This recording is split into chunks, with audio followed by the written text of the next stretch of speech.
अखण्डमण्डलाकारं व्याप्तं येन चराचरं तत्पदं दर्शितं येन तस्मै श्रीगुरवे नमः।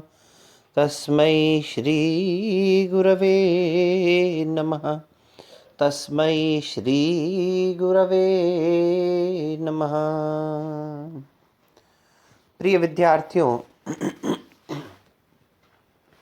पिछली कक्षा में हमने देखा था कि क्या कारण की परिभाषा है, क्या कार्य की परिभाषा है और असाधारण कारण ही करण हुआ करता है।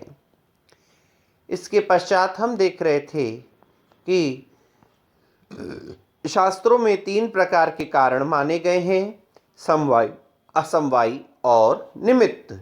आज हम उन 3 पर चर्चा करेंगे। सबसे पहले हम देखते हैं समवायी कारण किसे कहते हैं। समवायी कारण की क्या परिभाषा है। यत् समवेतम कार्यम उत्पद्यते तत् समवायी कारणम। जो 3 कारणों में समवेत होकर के, यानी जिस कारण के साथ साथ समवेत रूप से कार्य उत्पन्न हो, अर्थात जो कारण कार्य में निरंतर विद्यमान रहे, जो समवेत होकर के कार्य को उत्पन्न करे, उसे समवायी कारण कहते हैं।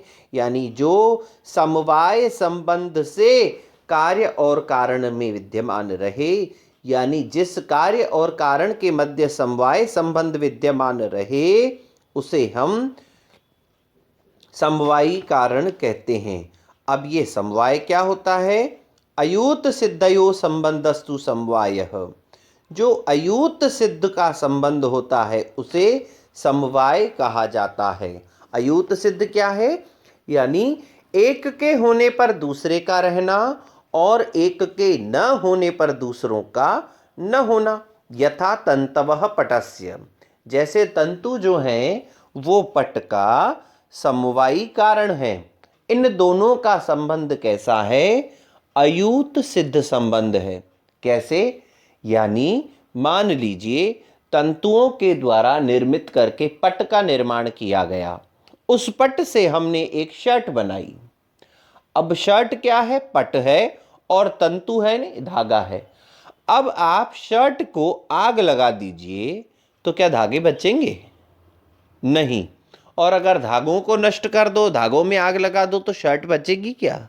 नहीं बचेगी। यानी एक के रहने पर जब दूसरा रहे और एक के नष्ट हो जाने पर दूसरा भी नष्ट हो जाए, तब इन दोनों के संबंध को अयूत सिद्ध संबंध कहा जाता है। और यह अयूत सिद्ध संबंध किस किस का होता है?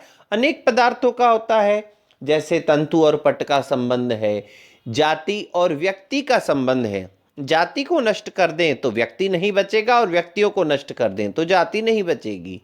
जाति, व्यक्ति, उसके पश्चात विशेष गुण, नित्य गुण, क्रिया, क्रियावान, गुण और गुणी। जैसे हम कहते हैं सत्यवादी राजा हरिश्चंद्र। अब सत्यवादी राजा हरिश्चंद्र जो है, सत्य बोलना उनका गुण है और वो सत्यवादी हैं, गुण और गुणी हैं। और सत्यवादी का सत्य ही निकाल दिया जाए तो फिर क्या बचेगा, और सत्यवादी को नष्ट कर दिया जाए तो सत्य। तो कहने का तात्पर्य यह है, गुण गुणी का संबंध, जाति व्यक्ति का संबंध और नित्य द्रव्य, विशेष द्रव्य इत्यादि का जो संबंध है वह समवाय संबंध होता है। और उसी समवाय संबंध के कारण से जो कार्य उत्पन्न हो, उसका जो कारण कहलाता है उसे हम समवायी कारण कहते हैं। जैसे तंतु पट का कारण है, पटश्च स्वगत रूपादे, और जो पट है वह अपने रूप का समवायी कारण है। जैसे पट के रूप को नष्ट कर दीजिए, पटश्च स्वगत रूपादे, तो उस पट अपने आप नष्ट हो जाएगा, और पट को नष्ट कर दीजिए तो उसका रूप भी नष्ट हो जाएगा। तो इसका मतलब इन दोनों का संबंध भी कैसा है, समवाय संबंध है, और इसके पीछे जो कारण विद्यमान है वह समवायी कारण है। इसके पश्चात हम देखेंगे असमवायी कारण। कार्येण कारणेन वा सह एकस्मिन् अर्थे समवेतत्वे सति यत् कारणं तद् असमवायि कारणं यथा तंतु संयोगः पटस्य तंतुरूपम पटरूपस्य। जो कारण कार्य के साथ या कारण के साथ एक वस्तु में समवाय संबंध से स्थिर रहे, एकस्मिन् एव अर्थे, या तो कार्य में रहे या कारण में रहे, एक ही पदार्थ में एक ही वस्तु में समवाय संबंध से स्थिर होकर के जो रहे और जो कार्य के प्रति भी कारण हो, यत् कारणम संवेतत्वे सति, संवेत संबंध से विद्यमान होने पर भी जो कारण रहे वह असमवायी कारण होता है। जिस प्रकार से तंतुओं का संयोग जो है वह पट का असमवायी कारण है। अब देखिए, तंतुओं का संयोग कार्य यानी पट और कारण यानी तंतु, इन दोनों के साथ, दोनों में से किसी एक के साथ समवाय संबंध से विद्यमान रहेगा ही रहेगा।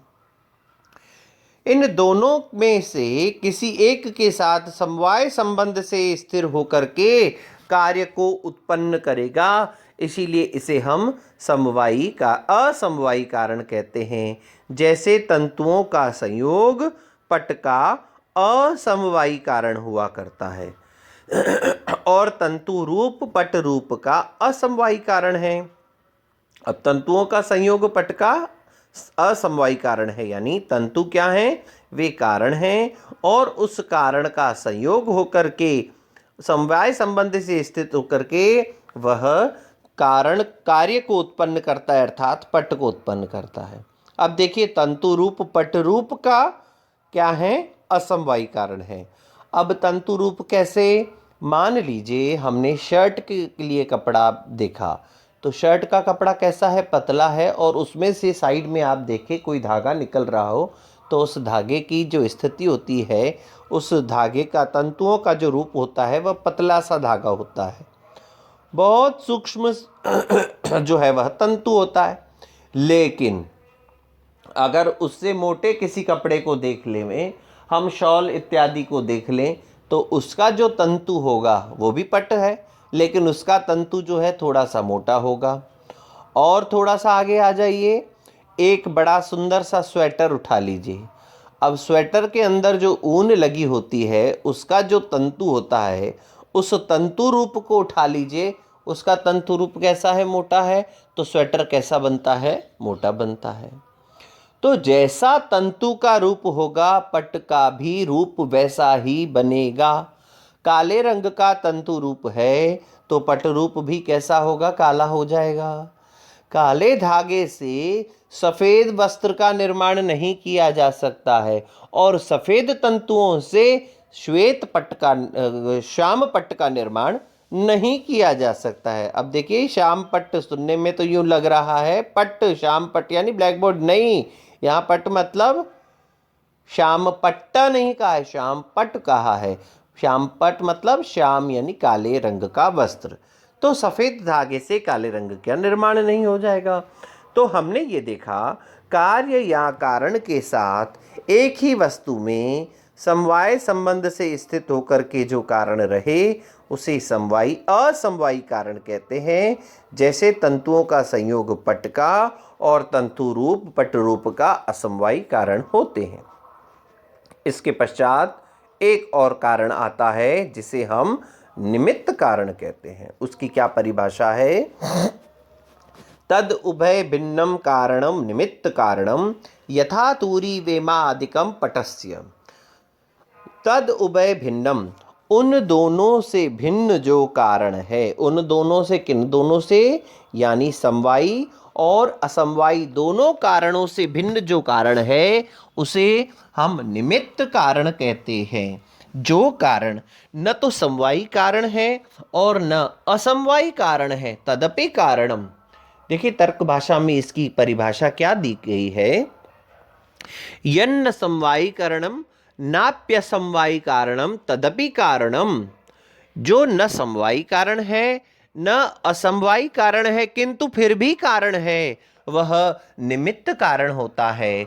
यथा तुरी वेमा आदिकम पटस्य, जैसे कि तुरी वेमा इत्यादि पट का निमित्त कारण है। अब देखिए, हमने तुरी तंतु को देखा यानी धागे को देखा, जो पट का असमवायी कारण था, समवायी कारण था, और तंतुओं का संयोग जो था वो पट का असमवायी कारण है।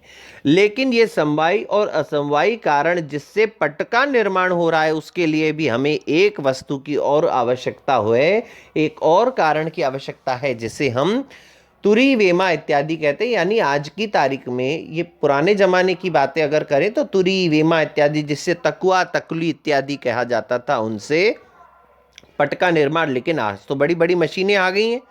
आप लोगों ने कभी कुटीर या लघु उद्योगों में ऐसे इस प्रकार के वस्त्र निर्माण की प्रक्रिया कहीं देखी हो, तब देखिएगा वहाँ एक छोटे से यंत्र के जैसी, मशीन के जैसा कोई होता है पदार्थ, उससे हम वस्त्रों का निर्माण करते हैं।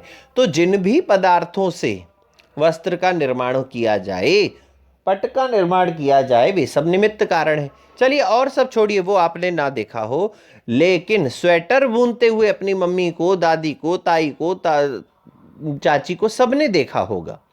स्वेटर के लिए क्या होता है, दो प्रकार की शलाकाओं की, जिसको सुए कहते हैं या सुइयां कहा जाता है, बड़ी बड़ी शलाकाएं हुआ करती है, उसकी आवश्यकता होती है। दोनों शलाकाओं के मध्य से तंतुओं को विभिन्न प्रकार की डिजाइन्स में घुमाते हुए स्वेटर का निर्माण किया जाता है। ये सब हम देख चुके हैं।